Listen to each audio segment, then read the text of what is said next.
Right, okay, well, welcome to the 10th event of the Wimborne Literary Festival. It's been going well so far.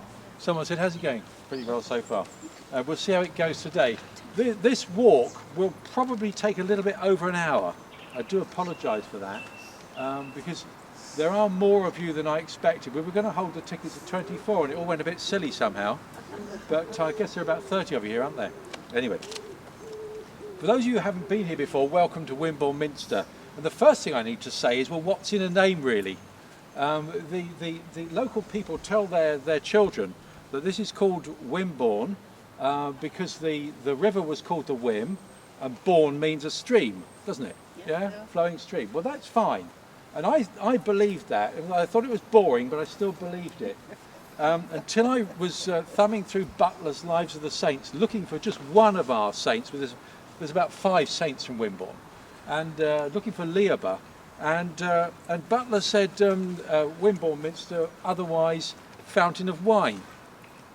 And then he explained that in the New Saxon, which we know, Wim was like a river, and Bourne does mean a flowing stream. But if you go back to Old Saxon, Wim absolutely means wine, and don't take my word for this, you Google it if you like. And Bourne absolutely means bubbling fountain. So here we are in Fountain of Wine. That's great, isn't it? Yeah. And we only learnt yesterday from Janet Seal's research into Coal Hill that, I mean, not only we know there were vineyards on the Pamp Hill, on the slopes facing the river, where the Romans would have grown their vines. But also I've always thought that perhaps the vineries was called the vineries in Coal Hill, which is that away, prior to it having greenhouses growing tomatoes just after the war. And Janet and someone in the audience said, well, yes, of course, there are still wild vines growing on the slopes. Wow, so we could have had 2 vineyards covered in wine. Wonderful, what better place to live? Bubbling fountain of wine. Yeah, so there we are. So that puts a different perspective on it, doesn't it? Right. If we start kind of we're going to talk very briefly about the Roman invasion, why they're here and why we're here, and then we're going to do a walk around town. But it's very brief because otherwise you won't have any time for anything else. But very, very briefly, in 43 AD, the first Roman invasion of Britain was Hamworthy, where they landed with their ships. A chap called Vespasian, who was a general at the time, was sent over to conquer this part of Britain. He landed in Hamworthy. They marched across the fields or whatever was there and formed their first base camp at Lake, which you could almost throw a stone at from here, which is just the other side of Julian's Bridge. And it was the first Roman base camp in Britain, 43 AD, in the invasion. Now, it really riles me when I see Tony, what's his name, on the telly and the others going, when the Romans invaded, and you see a map come up, and there's England, and there's Kent, and they're coming in there. No, they didn't, folks. They came in down the road here. And the first base camp was just over there, 3,000 men in a cohort. The site has been excavated. We know it's 30 square acres at least. It was a vexillation camp. The Romans went from there under Vespasian to conquer Badbury Rings, Hod Hill, all the other hills around, and then sailed across the Isle of Wight and slayed the tribes there as well. So it was here that it started, and the first Roman road started right here, Hamworthy to here, then up to Badbury, and then across to Old Sarum and Exeter and beyond. So I think that's interesting, and not many people know that. Well, that Wimborne does have that claim to its past. And you do know that if you live here in town, and I did for many years, if you dig around, you will find Roman remains. There were Romans here. There's certainly underneath this minster, if you go in and look by one of the pillars, you'll find a glass floor, and under the glass floor, about 6 inches down, you'll see some Roman tessellated pavement. Well, pavement means flooring. I always thought it meant outside, but it's not. It's just it's tessellated pavement. You'll see it.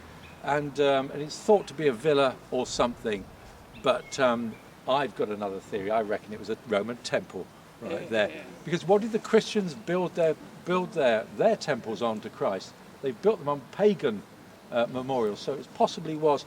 And we know that the Victorians covered up an awful lot more of the tessellated flooring around by the crypt, which was going the same way in the same colour. So it was a very large building beneath what we see here today.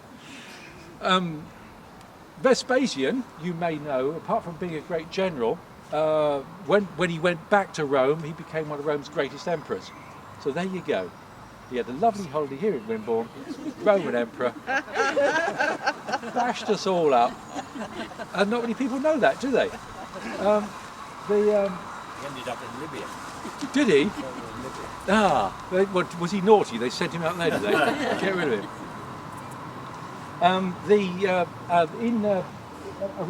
Around about 705, once again it relates to this spot, the great double monastery of Wimborne was built, possibly on this site. It was a great monastery. At its height, under Teta, which would be about 750, it housed 500 nuns, and because it was a double monastery, that meant there were nuns there and monks there. We've no record of how many monks there were, but there could have been the same number of monks. So there could have been 1,000 people housed within the monastery, this great double monastery in Wimborne, which was built in 705. We know that it was a beacon of learning and Christianity in the Western world. It was here that it was going on, and there were people were sainted and canonised, and all kinds of miracles happened around about this spot. So as it was so big, we know that one of the chapels is right here. If you look to this side of the north transept, there's a little round turret with a little roundy top on it. That's Saxon. That goes back to the 800s. So we know there was at least a chapel on this site, which is quite good. And we believe that where we're going in a little bit later, we'll see the house where the dean used to live, but before that was possibly the palace of the abbesses that ran Wimborne's great double monastery or abbey. And that's significant, ladies, because we were going through a period in the 700s of princess abbeys. There are a number of them, not that many, princess abbeys, where royal ladies ruled the roost. Abbesses ruled. They gave the orders to the guys, to the monks and that. Yeah, I know, you're all nodding your heads, yeah. Nothing changes. Nothing changes. You're right. Shall we make a run for it now? And the abbesses ran the great double monastery here throughout its life until it was destroyed by the Danes in 1013, until Canute destroyed it in 1013. However, it stood here in 705, and it was built for Queen Cuthberga and Princess Quinberga, who were both princesses at one time, and they had a brother who was King Ein of the West Saxons. And as you probably all know, Wessex was the greatest kingdom in Britain in the 700s. It was vast, went across from this side of Wales right across towards London. And if you look on your maps and link it up, you'll find that Wessex went up a little bit, and Northumbria was vast, and it came down the eastern coast, and it almost touched. So you had these vast two kingdoms in Britain in the 700s, Wessex, which was the greatest, of course, and Northumbria coming down here. And King Ein, possibly whilst he lived here, because in 705 he built a large royal residence up at Pamp Hill, which we now call Bluebell Woods. Have you been to Bluebell Woods? Oh, yes. Right. A dig was done there back in the 60s. A vast royal residence is below there. And it belonged to one of the kings of Wessex. And as it was built in 705, at the same time as the abbey was built, it was Ein's who built the abbey for his sister, Cuthberga, Queen Cuthberga. She was queen because several years before he'd married her off to King Aelfrith of Northumbria in the first attempt to unify Britain, a united kingdom. The attempt was made not in London or Winchester, but right here in Wessex, where it all happened, the melting pot. She didn't like it much because she said, I'm already married. She married Aelfrith, but it didn't really work because she said, I'm already married to Christ, so I'm not going to do it. Wow, I don't know what happened. Anyway, she escaped. She came back down here. As a queen, she was set up as the abbess here. We're not going to dwell on much here, apart from to say that there were many miracles, and I must just tell you one little story that was written down by a chap called Rudolf of Fulda. Rudolf was a monkish scribe, and usually when you read really ancient history going back to the 800s, it's hagiographies of saints and people that have been canonised 100 years or so before. But Rudolf was writing at the time that everything was going on here in Wimborne. So if you look him up, Google him, you could read, it's almost like reading a newspaper of articles of what was going on here. And he tells you about the miracles and the things that happened in the double monastery. And I just must tell you one of them. And that was a story of some nuns. And these were novice nuns who'd been brought into this double abbey, and they were being trained up by the other nuns, and in particular by a cruel and strict disciplinarian prioress. And I guess she hated them, you know. She wanted to get all the paganism out of them and make them into real Christians. And anyway, much to their delight, one day she died, which is great. So Teta, the great abbess Teta, and the other nuns and the monks, they buried this prioress with all due respect. And then in the evening they went in, but the young nuns thought, I know, this is a bit of fun. We'll go out and do what we really always wanted to do now. So they quietly, under the moonlight, left the abbey, found the grave, could be here for all we know, and they jumped and they pummeled and they stamped and they sang and they shrieked until the grave was below the level of the ground. I can see some storytellers here who'd love this. There they were, gotcha. And then they went back to bed. In the morning, Teta, seen what they'd done, she came out, she knew, and she got all the nuns out and they prostrated themselves around this grave. And as they prayed, the grave rose and the prioress's soul rose up to heaven. Isn't that lovely? And for the first time you'll read it anywhere, Rudolf of Fulda said, and the nuns of Wimborne danced on her grave. I love that. That gives me the old goosebumps, because I like to know where phrases came from. So remember, folks, grave dancing started right here, probably on the spot. Right. We haven't time to talk about the female pope that came out of here right now, but we will, because of the length of time we've got for the walk. We're just going to pop round now into the corn market and talk about Isaac Gulliver. You're in the corn market now, so named because this is where people would trade in our town. So this is truly ancient, and possibly it's been here since the minster was built, if not before, or since the abbey was here, because many of our streets do always follow this same line around this central point in Wimborne. That's one of the reasons why Wimborne is such a lovely place, is that it's grown organically. It's not being created by town planners. Yeah. And so it's got a special feeling to it, and there must be loads and loads of ghosts right here listening to me waffling on. Okay, now behind me was the blind house. Now the blind house was so named because it had no windows. It was the town jail. Yeah? And in 1853, two people were rounded up by the police in Wimborne. One was a sojourner and one was a person of no fixed abode. Well, if you look it up, they're the same thing. So two tramps were rounded up and they were popped in here. And unfortunately, it had no windows, and they were locked in, and it was full of straw. And I guess one of them decided to light up a pipe or something. And unfortunately, they died, which is a huge shame. And Constable Noah Duffel, and you can actually see his painting in the Priest House Museum. He was the one who locked them up, and he took it really personally. And he died. He blamed himself. He died a year later, which is a huge shame. But you can actually see him.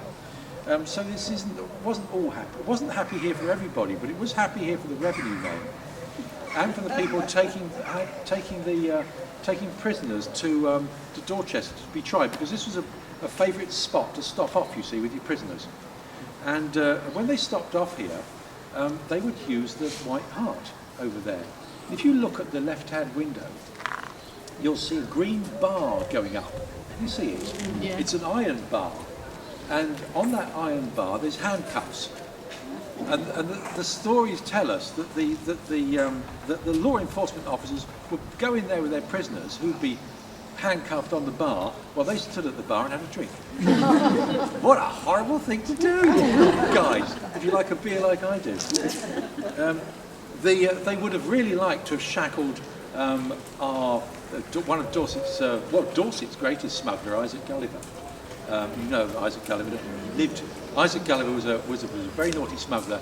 He lived between 1745 and 1822. He lived for most of his life in various houses throughout the district. He started as a peasant with no shoes on his feet, but became exceptionally wealthy indeed. He owned most of Bournemouth and Kinston, and he owned farmland and even land in Scotland by the time he was old enough to move to Wimborne. He'd always been a churchman all his life. He'd always supported the church, probably through his ill-gotten gains. But when he moved to Wimborne and lived just down the road here in Westborough, in a very modest house, because he had a palace almost in Kinston, which is in Bournemouth now, I think. He was also the church warden here in the Minster. So everybody knew he was described by the revenue as the most notorious smuggler. But they never actually convicted because they couldn't catch the old bugger. If you go into the Minster and you turn right and go between the two church warden seats, you'll be walking across him because he was buried between the two church warden seats in there. There wasn't a lot of space, so he's standing up. Well, I guess he's kind of like that now. And my theory is they put him there so they could keep the old bugger down. They knew where he was. Because he's said to have had tunnels all over town. Well, I've found bits of evidence, but no real evidence to show that. And when he was here, he was in his 70s, so would he have been building tunnels? Maybe not. There are some lovely stories about Gulliver and some myths. And one of the myths is that he drove a flock of sheep from Longham, from his pub in Longham, which is called the White Hart, which matches up to his other pub. And he drove the flock of sheep here into Wimborne, where he found that the revenue were looking for him all over town. You know, we seek him here, we seek him there, you know. Couldn't find Isaac Gulliver. But they couldn't find him because he was hiding in open, in plain open sight. He was sat here under a tree, dressed as a peasant shepherd. What a silly story. But there we are. He escaped the revenue in various ways, and that's just one of the silly stories. But I quite like it. Behind you is the Old George, which was a public house, and it was also the yard where they kept horses and coaches, and it was here that Thomas Hardy, who lived in Wimborne for 2 years in a place called Lanherne in the Avenue, which is now called Avenue Road for some reason or other.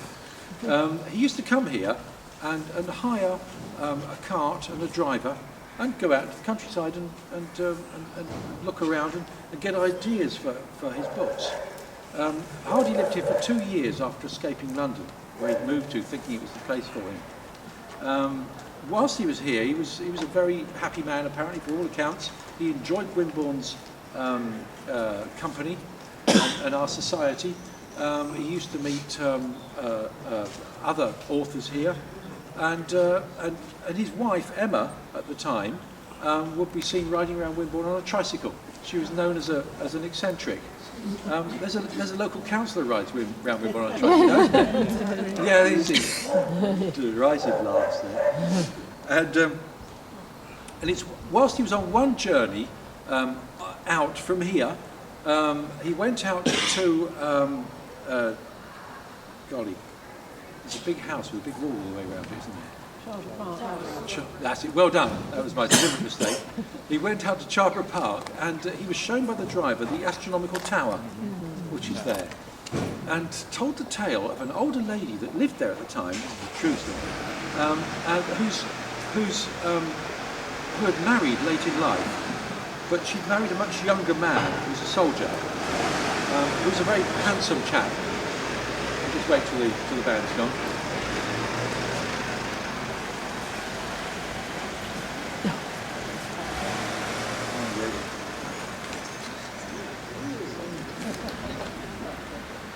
And And no sooner had they married than he left her and went to live in his club in London.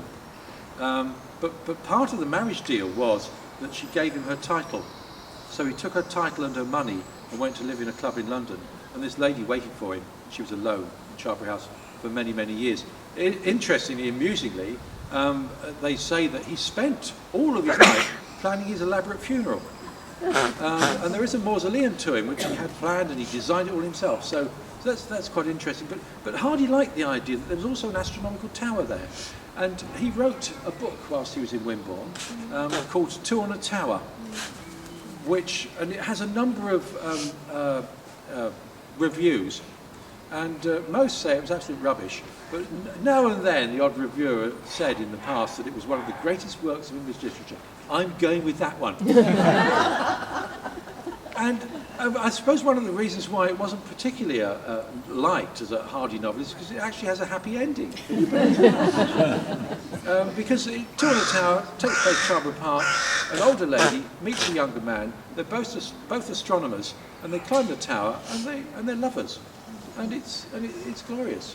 And the reason why he was taken up at that time with writing this book about astronomy was because on his first night living in Lanherne here, the great Tebbutt's rocket came across. You'll have heard of Tebbutt's rocket, won't you? Look it up on Google. It was vast. It was the biggest thing that's ever gone across the planet. It's due again in about 1,000 years' time. It came right across. Hardy saw it, and that triggered this interest he had for the rest of his life in astronomy.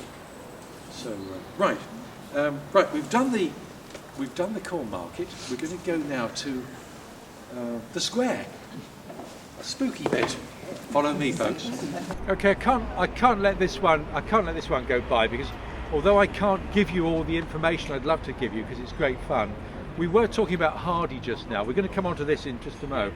We're talking about Hardy just now, and we have been stood on the Minster Green as well, and we were quite high, weren't we, above the level? And you know why? Well, it was a graveyard. Well, the Minster Green was a graveyard. Oh, right. Yes. And as more people go in, the higher it gets. And it's fine. But and as you see people picnicking on it and we're playing football, there are bodies crisscrossing underneath in levels going right up to when it ceased to be a churchyard, because it was one of the only consecrated pieces of ground anywhere, and you were put there for hundreds and hundreds and hundreds of years, and it got higher and higher and higher. And it was much higher in Thomas Hardy's time as well. And the Victorians were great levellers, weren't they? And they decided they wanted to tidy up our church, and I'd love to see our church as it was before the Victorians improved it. So they improved our churchyard as well, because not only was it higher, it also banked up against the Minster walls as well. You can see early prints of the height of the ground around it. We can see one in Gulliver's Bookshop, 47 High Street, Wimborne, where there's one for sale up on the wall. Just notice how much higher it was.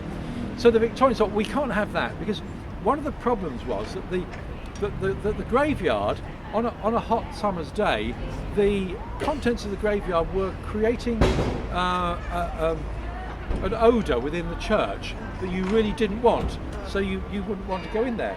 And the Victorians were going to clean that up, so they levelled the churchyard in Wimborne.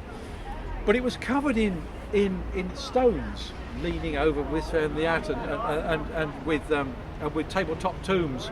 They removed all that, put it to one side, scooped it all off to the level we see today, and took it off down so that we could once again see the base of the Minster and stop anything, contaminating the Minster itself. And everyone that came off the top, all those people, they were all spread around at Pampill on the fields, which is why it's so good. It's such good ground today, which is great. I wouldn't mind if that was me. It's quite nice to be on Pampill, isn't it? Yes. But anyway, then they thought, we're tidy, us Victorians, aren't we? What should we do now? So they decided they wanted to put the gravestones back where they look pretty. You see? Not on where they should be, but they thought, we'll have that one there. And Hardy watched this with Emma, and he wrote a lovely poem And there are two verses which I'm going to read you. It's very long, but there are only two verses, and it goes like this. Where we are huddled, none can trace, and if our names remain, they have some path or porch or place where we have never lain. Here's not a modest maiden elf, but dreads the final trumpet, lest half of her should rise herself, and half some sturdy strumpet. And he wasn't known for his jollity, was he, Hardy? But whilst in Wimborne, he had a lovely time.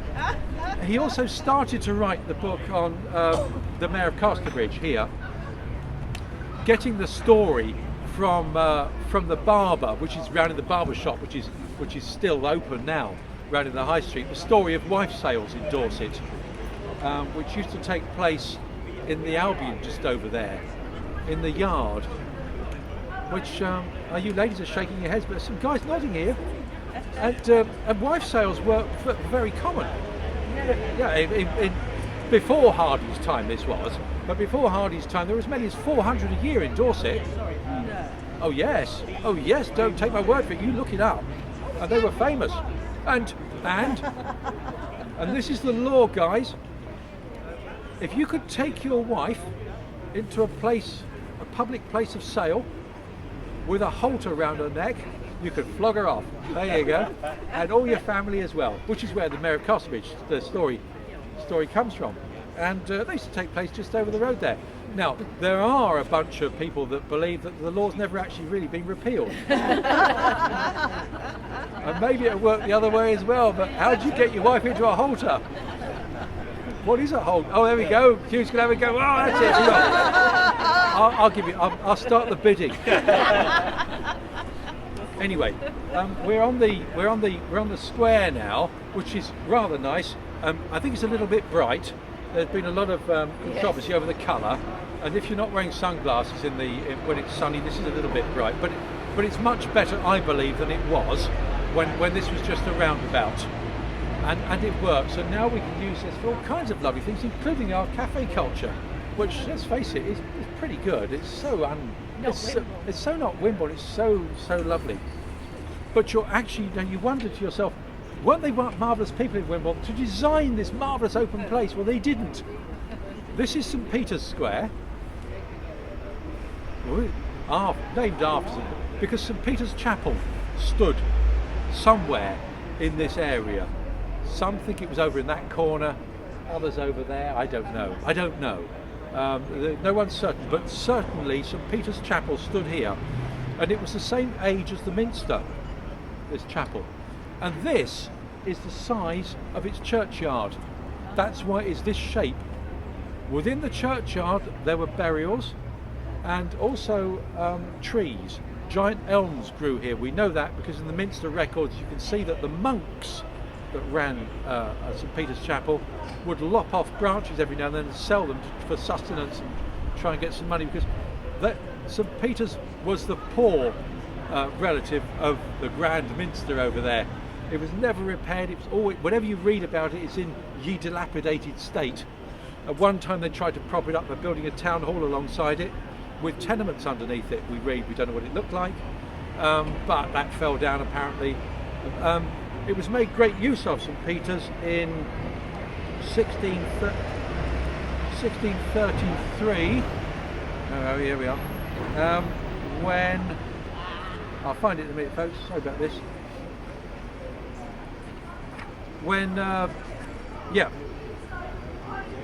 When the plague struck Wimborne, and over 400 people died in the plague, and use was made of St Peter's churchyard. Oh, I'm having it. Yes, okay, I'm going to widen it.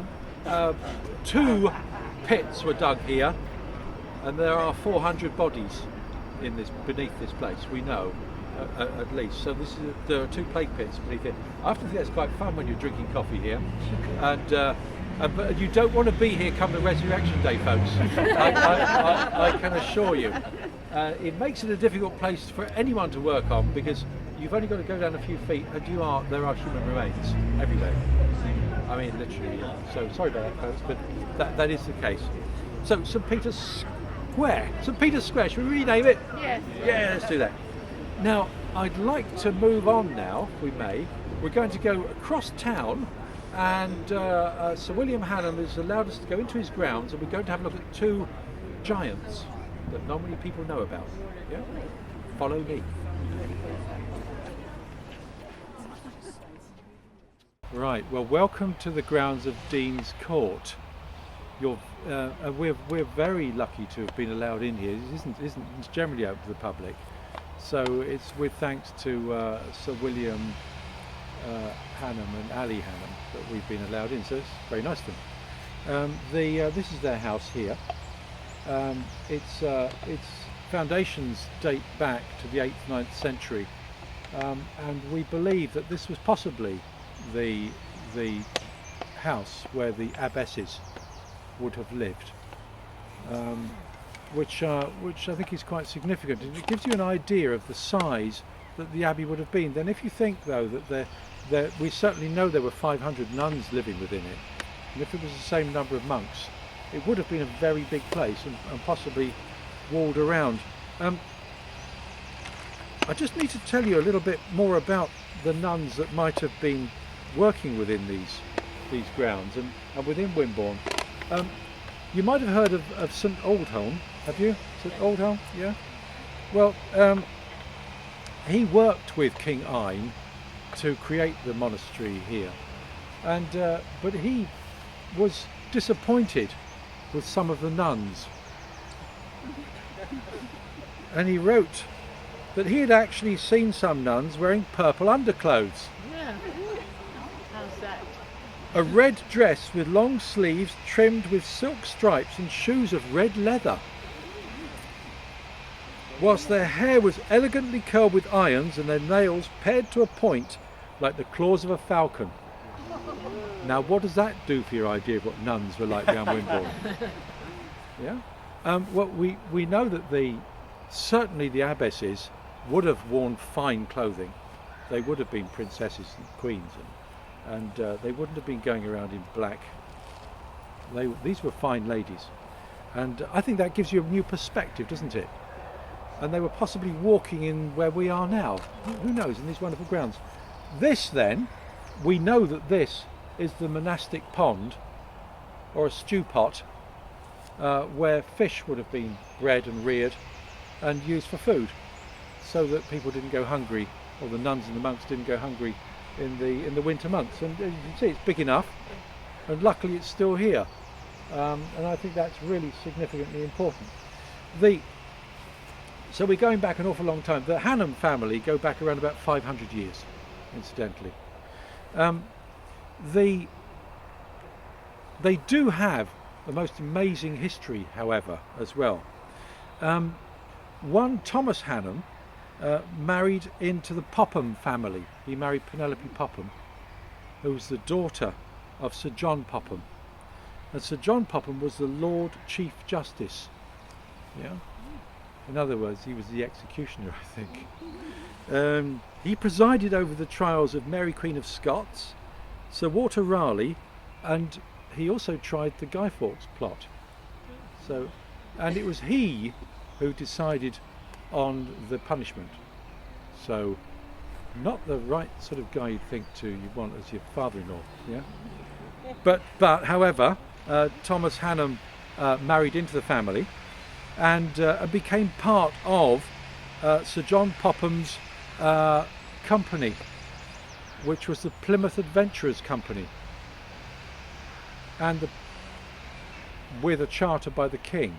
They sailed out of Plymouth whilst we were at war, of course, with the Spanish. And in 1606, Thomas Hannam, then captain, sailed on the first expedition to Virginia, and he took with him a charter from the King, from James I. And it was his job, along with his captain, another Captain Pring, who was a pirate but knew the waters of America extremely well. It's his job to find the right spot in America for us to form our first colony. Yeah? Virginia, in other words. They sailed across. There were two vessels initially that went. One vessel was captured by the Spanish, but Pring and Hannam got through, and they spent their time sailing up and down the coast. Thomas Hannam's job was to plot the coastline and to create drawings of the flora and the fauna and the different animals they found, the different trees, and bring it back to the king in a big document, a volume, to show the king what was there, and to also find the right place for our settlement, which they did, of course. The document that he brought back, the king probably, I don't know whether he liked it or not, but it was decided that they would form the first colony in America, in Virginia, which they did. And wouldn't it be nice if that document still existed, but it's been lost over time? Isn't that a huge shame? Because it would have been one of the first proper records of what was there at the time. And now I think that's interesting, don't you? Yes, very. Okay, now people talk about, I was taught at school that it was the Pilgrim Fathers. That was a long time after 1606. It was 1608 that the first colony was formed there. But one thing he did bring back with him, which I think is really, really important, were two little saplings. And if you look behind me, you can see two giant trees now. You can see a Mexican swamp cypress and a tulip tree, 110 feet high and 90 feet high, which were planted probably back in 1608. Little tiny saplings, and they've grown into these giants that we see today. Now, isn't that marvellous? I just think that is so romantic that probably the first specimens brought from America are right here in Wimborne. Yeah, the centre, and as they've grown in strength, so America's grown in strength as well. I just think that's really wonderful. We should get Obama over here, shouldn't we? to do a little thing with them. And also what I find romantically interesting is the fact that when Captain Thomas Hannam was there, Pocahontas was there. It was only a few years later that Pocahontas came back to our country, and she came back from the very place where these saplings were, a little island. And could Pocahontas have brushed her hands over them as she walked down? Could she? Could she be here? If you stand here in the summer and the wind's blowing, you can hear this whispering in the treetops, and I think that's Pocahontas singing to us. Isn't that lovely? Is that romantic or what? I just think that's lovely. Anyway, that's my imagination running away with me, but I just think it's something we need to remember when we're thinking how wonderful a place, or what a wonderful place Wimborne is, and how it's changed, literally changed the world. Yeah. So now we're going to go from here to somewhere a little bit spookier. Follow me. We're losing time, aren't we, as well?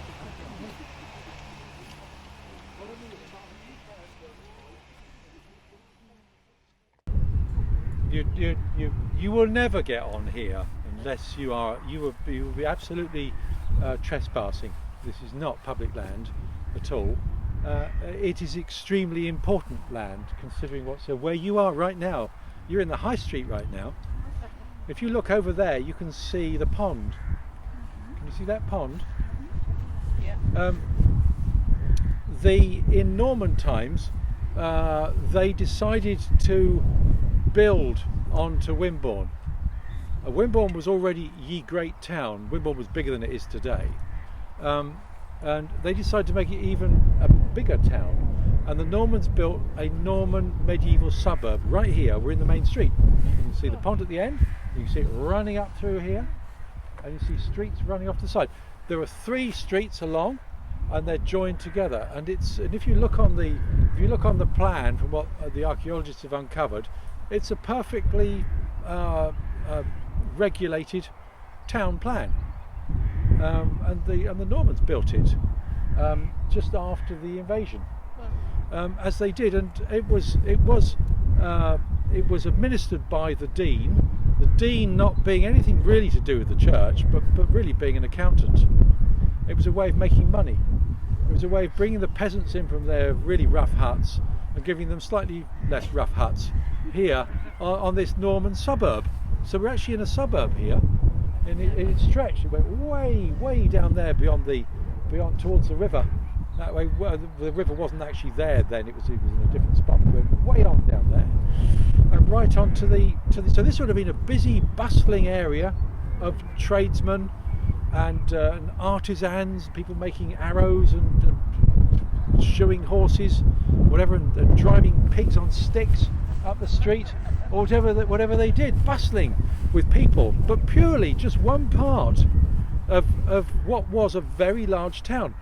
What I like about it is it looks across to forget the tower on the left, the central tower, because in medieval times there was only a central tower on the church, but on top of the central tower was a spire as high as the tower again. So the spire shot up into the sky there, and the only indication, the only images we have of the spire are on the old grammar school badge, which shows 3 bands around it. The spire was stone. The bands, I think, were iron, because one often reads in the church records that it was banded to try and stop it blowing apart because it was so vast. The reason for its height, of course, was so that the people of Salisbury could see how important Wimborne was. I quite like that. I might have made that up. The spire fell down in 1600, incidentally. But you can see it on the old grammar school badge. The old grammar school, incidentally, is there where you see that wonderful cupola, that wonderful roof line. That's the old grammar school, which it's a magnificent building, but that was put up in Victorian times on the site of a much earlier grammar school, which was founded by Margaret Beaufort, one of the first grammar schools in the country, right here in Wimborne. Where else would it be? Goodness gracious. Very sadly removed from us, the grammar school, and taken up to turned into comprehensive. What a thing to do. Anyway, so this was the site of the medieval suburb. It's wonderfully preserved, these lines in it, because it's just not ever been really used for anything else. During our history festival in Wimborne, which will be the 16th, 17th and 18th, I think, of July, this will be open again, but we will be marking with carefully placed medieval signs made by the students at QE, where the various tradesmen's houses were, so you can see the potter, and we'll be able to Sorry? Well, do you remember we talked about the plague? That nobody knows for certain, it's not written down, but it's most likely that this was the area that was wiped out by the plague, and these people were put in the graveyard at St. Peter's when it was a derelict graveyard. So huge, very sad, never rebuilt. It was rebuilt 3 times in its lifetime. It was rebuilt on occasion to bring it up to quite a grand area. Some of the houses probably were jettied with 2 or 3 stories before it actually finally came down, because originally in Norman times they would have just been very simple huts where the peasant, and they know from the dig, they've gone down to the various levels, they know from the dig that the huts would have been a single room where the pig lived, and you slept with it. I know some people now that probably aren't fit to sleep with a pig. Well, there we are. Pulled pork. But in the town at the time, when this was built, there was a great tithe barn, as there would have been in any area like this. And the great tithe barn would have kept where you kept all your food, and then it was distributed. And you can see it from here, but you've got to turn round. Got to look that way. Sorry, Damien. I've got to go round here. Now, we didn't know where it was. We didn't know where it was until a medium found it. Can you believe that? The 2 cottages, Apple Cottage and Plum Cottage here, they're rented out now and they're delightful. And you can see just along here an old wooden shack, can't you? Just a couple of years ago, well, actually only 6 months ago, these are known to be haunted. Whether you believe in ghosts or not, I don't know, but they're known to be haunted, and some people that have stayed in them, some people that work on the estate have been there a couple of nights and then refused to go back in because things happen within the cottages, you know, and you can't deny it when a mirror has been lifted off the wall and thrown into the bath or whatever. You know, it just doesn't happen by accident. It's something has done it. And a medium was brought in to have a look at what's going on within the cottages. The medium was given a ring which exists in the family, which goes back to these times as well. But she saw this medium when she went in to them. She came out and she said, "Look, I know I've been into the cottage, but when I went in there, I was in a vast barn which stretched that way. And within the barn, there were two people. A woman came in from the end wearing a white cassock, if you like, and a long white dress, which would be medieval, probably the lady of the manor then. And she came in with food for a man that was obviously agitated and insane. And she gave him his food. Then he took a farm implement and murdered her with it. Chopped her up.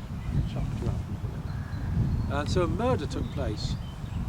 She then watched him go up into the rafters of the barn where he hung himself. And this deeply affected her, but this is what she saw. Which would account for some of the unpleasant happenings that some people have seen. Not everyone. I'm sure I wouldn't find any problem with it, and people holiday here and they have no problems whatsoever. So some investigation work was done, and you find and the foundations for the Great Tithe Barn do stretch from the end of the cottage right to where the wooden hut is now, and across. The foundations are there for the barn. So she saw what was there. No, I think that's a lovely story, isn't it? Who killed who again? Sorry.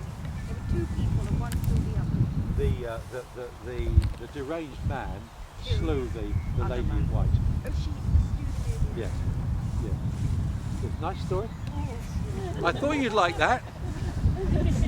So you're not looking at cottages at all now, you're looking at the Tithe Barn, which fed the town, and along here these were houses jetting out across, and this was a busy, bustling place going right the way down here to something that years ago was thought to be a burial mound, a tumulus. But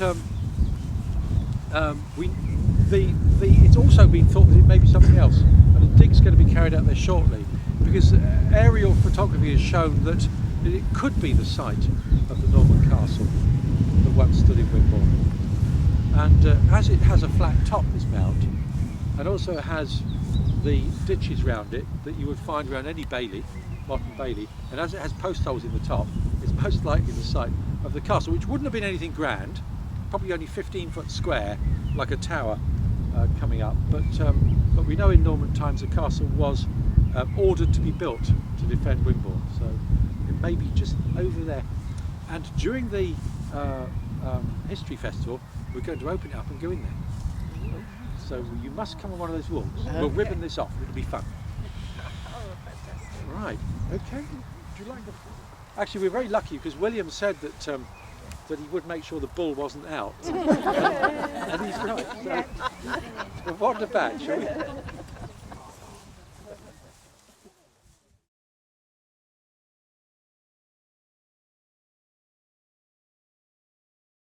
This gives you, I think this is the best place to view the grammar school, the old grammar school, Lady Margaret Beaufort's grammar school, which was renamed Queen Elizabeth's grammar school, because Lady Margaret Beaufort's grandson, the very naughty Henry VIII, closed our grammar school down, and when Elizabeth got back on the throne, she went, "I'm going to reopen that," just to spite him, and they gave it Elizabeth's name instead. And so you can, so you know now how long it was there. Lady Margaret Beaufort, incidentally, was the mother of Henry VII, who slew that guy from Leicester. What's his... Yeah, all right. Have you got someone from Leicester here? You're not wearing blue. And who slew Richard III. And she was forever known, Lady Margaret Beaufort, a local girl, incidentally, as the Red Queen, no, the mother of the King. She lived as a child in Kingston Lacey, which was a royal residence, but then many royals lived in this area. And as you will know, there are many kings buried in the Minster's grounds as well. Such was the importance of Wimborne then and now. So we actually didn't get permission to come in here, so we've been very naughty, but Ellie, the head gardener, said it's fine. So if we just walk round and out again, have a good look, take a look from here. It's the best spot to see the Minster and the school from.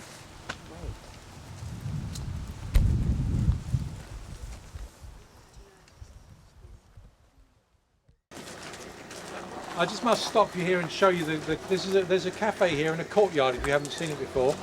It's called the Squash Court Cafe. It's absolutely wonderful. They do marvellous food, and there's a marvellous shop here as well in the old squash court.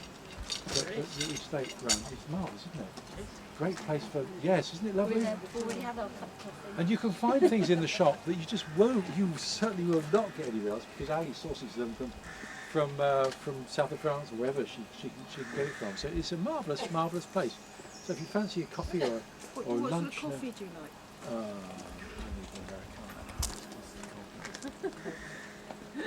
this is the place to be. Yes. Right, okay, that's it. End of talk. Thank you very much. Thank you very much. Thank you.